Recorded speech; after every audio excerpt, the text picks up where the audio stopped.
T20 world cup లో కీలక పరిణామాలు చోటు చేసుకుంటున్నాయి. సూపర్ 8 దశలో ప్రతి మ్యాచ్ చాలా కీలకంగా మారింది. తప్పక గెలవాల్సిన మ్యాచ్ లో భారత జట్టు అద్భుత ప్రదర్శన చేసింది. చెన్నై వేదికగా జరిగిన జింబాబ్వేతో మ్యాచ్ లో భారత్ 72 పరుగుల తేడాతో ఘన విజయం సాధించింది. జింబాబ్వేపై భారీ తేడాతో గెలవడంతో భారత్ సెమీఫైనల్ కు చేరుతుందని చాలా మంది అనుకున్నారు. గ్రూప్ 1 పాయింట్ల పట్టికలో దక్షిణాఫ్రికా తర్వాత భారత్ రెండో స్థానంలో ఉంటుందని భావించారు. కానీ పరిస్థితి అంత సులభంగా లేదు. మొదటి మ్యాచ్లో దక్షిణాఫ్రికా చేతిలో ఓడిపోవడంతో భారత జట్టు నెట్ రన్ రేట్ మైనస్లోకి వెళ్ళింది.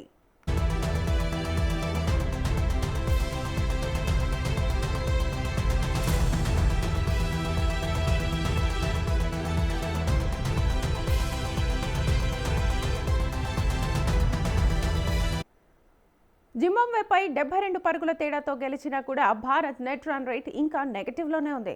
ప్రస్తుతం టీమిండియా నెట్ రన్ రేట్ -0.100గా ఉంది.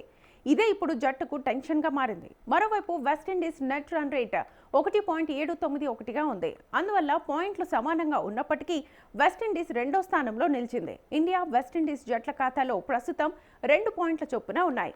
ఈ రెండు జట్ల మధ్య మార్చి 1న కీలక మ్యాచ్ జరగనుంది.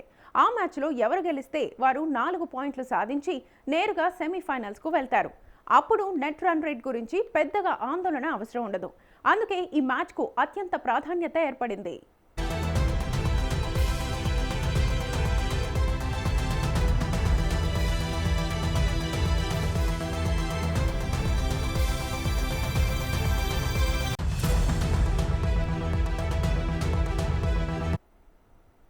అయితే ఇప్పటికే దక్షిణాఫ్రికా సెమీఫైనల్స్కు అర్హత సాధించింది.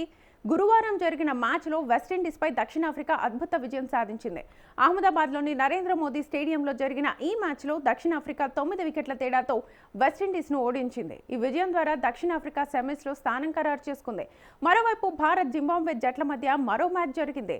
ఈ మ్యాచ్లో కూడా అభిమానులు ఆశించినట్లే భారత్ గెలిచింది. బ్యాటింగ్ బౌలింగ్లో సమన్వయం చూపిస్తూ జింబాబ్వేపై 72 పరుగుల తేడాతో భారీ విజయాన్ని నమోదు చేసింది. దీంతో జింబాబ్వే ఈ టోర్నీలో నుంచి బయటకెళ్లింది. కానీ ప్రస్తుతం గ్రూప్లో రెండో సెమీస్ బెర్త్ కోసం భారత్ వెస్టిండీస్ జట్లు మాత్రమే పోటీలో ఉన్నాయి. అందరి దృష్టి ఇప్పుడు మార్చి 1న జరిగే భారత్ వెస్టిండీస్ మ్యాచ్ పైనే ఉంది. ఆ మ్యాచ్లో గెలిచే జట్టు నేరుగా సెమీఫైనల్స్కు చేరుతుంది. ఓడిన జట్టు మాత్రం టోర్నీకి గుడ్ బై చెప్పాల్సి ఉంటుంది. దీంతో అభిమానుల్లో ఉత్కంఠ పెరిగింది.